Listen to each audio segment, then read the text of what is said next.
getting used to having you around you and won't. I'm Jake. I'm Tom. And we are VIMTV, Velocities in Music. Today we're going to do Destroyer's 2011 release that just came out, Kaputt. Now, this is... Do you guys know who Destroyer is? Have you heard of Dan Bejar? He's kind of a big deal because my first exposure to him was from the New Pornographers. I don't know about you, Tom. Yeah. That's how I got into a lot of indie artists that played with the New Pornographers. And from what Tom and I have discovered over the years is that we actually prefer the members of the New Pornographers' solo work rather than to the composition of all of the members together. So Dan Bejar, being a guitarist and singer-songwriter, and his side band, Destroyer, which he's the frontman of, this is their 9th album. And it is kind of, and what you gotta give him credit is the fact that Dan Bejar is always trying to do something new on each album. He very rarely just keeps his sound in a stagnant place, just a staple release that everyone, kind of like what A.C. Newman does, to tell you the truth. And I know A.C. Newman's kind of the main brain behind the New Pornographers driving their songs, but Dan Bejar, his role is so perfect in that band. So to see him outside of the New Pornographers' proverbial box, let's say, and to see him on his own in 2011 is kind of cool. I was a big fan of 2008's Destroyer's Rubies. I liked that a lot. And I thought it showed a lot of really good songwriting talent. Now, I didn't know what to think going into Kaputt, but the first thing I thought of was, holy crap, this sounds like we're in the 80s again. You get a lot of reverb over everything, right? Right? And trumpets that are constantly playing in the background. Nice sleazy saxophone trumpets. Right. It's like an ambient disco. It is. Now, Tom, what were your experiences? Okay, now, here's how I would describe the mood of this album. Here's the mindset you've got to get into for Kaputt. Imagine you're watching a David Lynch film. Whether it be like Blue Velvet or Mulholland Drive or even one of the creepy dream sequences from Twin Peaks. Imagine you're in there and you're in this like dark, weird room in this dream. And the first thing you notice is this disco ball. But the disco ball is like not spinning very fast. It's like barely spinning, and that's the first thing that tells you that something is not right here. Because you're like, is the disco ball broken? Or is it just like, what's going on here? And then corner your eye, you see Dan Bejar, and he's standing in the corner with this little glass of some caramel-colored beverage on the rocks that's like halfway down, and he's in this all-white suit, but his hair's all scraggly, and he's just kind of drunkenly singing to you, and he's half drunk. He's drunk enough to know what he wants, but sober enough to know how to get it. And he's trying to seduce the crap out of you. And by God, he'll be gentlemanly about it, but he's gonna get what he wants. That is this album to me. And just like all this like almost drunk seeming like stream of consciousness lyrics that he'll just kind of say, and then like a drunk, he'll say it again, and then, you know, but somehow there's something like creepily charming about it. Like you kind of want to hang out with him, but then like he starts getting handsy and you like back off a little bit. Like that's what I feel like this album is all about.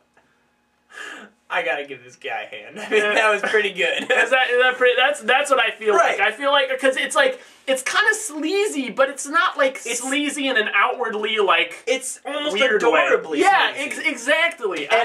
it's very lush. That's the word that I like to use, because there's so many layers to these songs, and you can listen to it just kind of as background music, and it's just kind of this cool, you get lots of, you know, the 80s reverb guitar and stuff. That's pretty in vogue right now. Yeah. And there's nothing wrong with that, because Dan Bejar does it with a lot of class. But underneath all that, you have these really lush compositions, really, and to see the songs kind of develop. This is a 9-song album, and most of the songs are pretty long. There's a couple shorter ones on there, but the long songs do kind of drag, I think, and they're not quite as accessible as I would like them to be.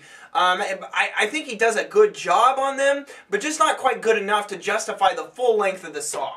Yeah. And I don't know, I know that it's something that you're concerned with. Definitely. And also I found that the longer tracks seem to be the ones that have less of a hook to go back to, less to suck you in. It's because, well, and it's because they're so long. I mean, they're always evolving. Yet at the same time, wherever these songs evolve, they still sound quite a bit alike throughout. I mean, there's not a whole lot of variety in the sound or mood, but every now and again there'll be this hook that'll come back to you, but but then for another track there won't be. And another thing I want to point out is the fact that every time I've listened to Dan Bejar's work in the past, he's always had an energy behind his vocals. Yeah. And here it's not devoid of energy, but it's damn close.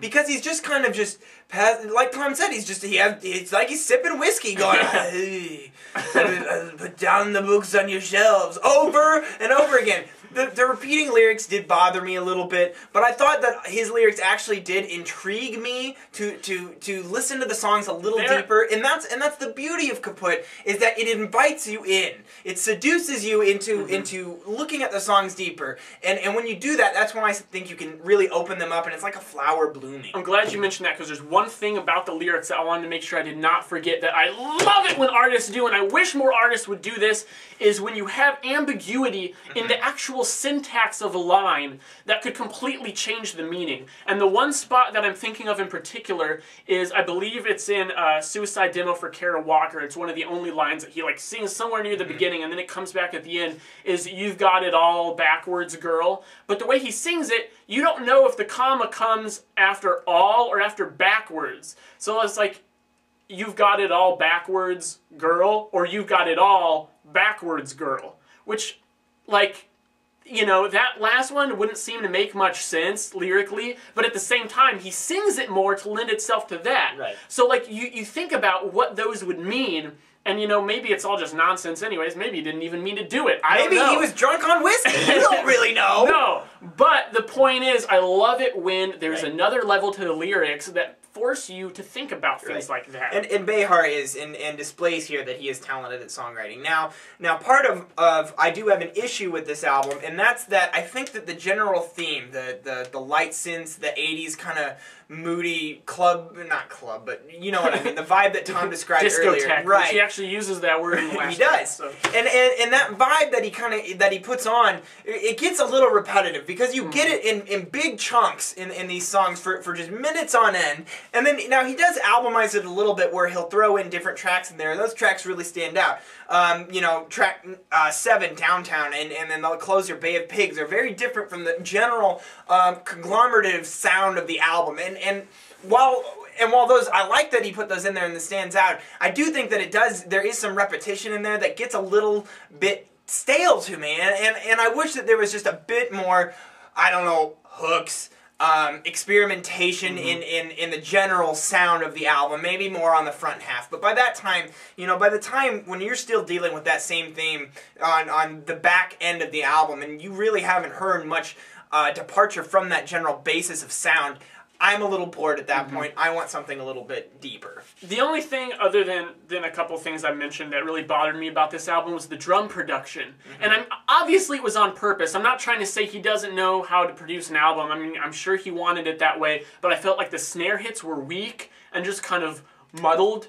There wasn't too much snap to them. The drums overall just didn't have much crispness. The hi-hats were really mid-range instead of that like shimmery high-end. I felt like that would have thickened up the sound really well without compromising the mood and the overall style that he was going for. Right. But, so what are you thinking overall on this album, Tom? I think I'm going to go 74. 74? Yeah. I'm going to go 79.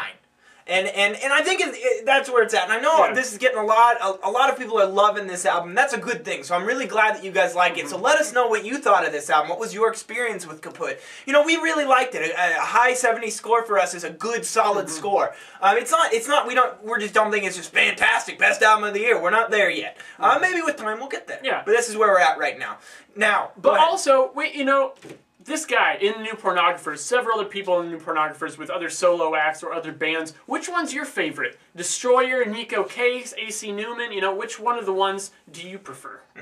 Well, and I think that about wraps it up, but I'm Jake. I'm Tom. And we are VIMTV, Velocities in Music. Thanks for watching. We're moving music critique forward.